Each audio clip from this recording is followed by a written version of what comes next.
Well, look, I mean, Florida elections are always competitive, and this is a guy who, although he's much too liberal for Florida, I think he's got huge problems with how he's governed Tallahassee.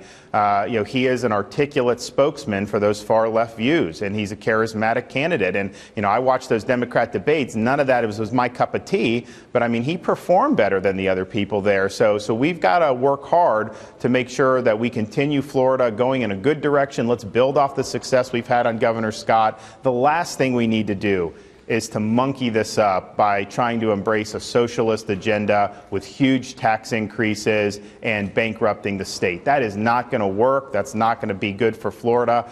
So I'm going to fight for what I believe in, because I think I'm the guy who can really lead Florida in a good direction. Yeah, I've been around politics long enough to know that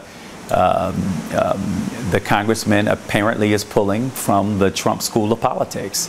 Politics that says let's divide, be derisive, be sensational, as best you can to fire up your base, and try to do it in a cute enough fashion that maybe people won't notice. And unfortunately, for him, we're going to prove them otherwise in November. I think the Florida electorate is going to reject the politics of division. I really do. I think we're sick and tired of what we're seeing coming out of Washington. I think we're sick and tired of this gutter form of politics that Donald Trump seems to embrace and perpetuate, and is now being supported in that perpetuation by the Republican nominee for governor of the state of Florida.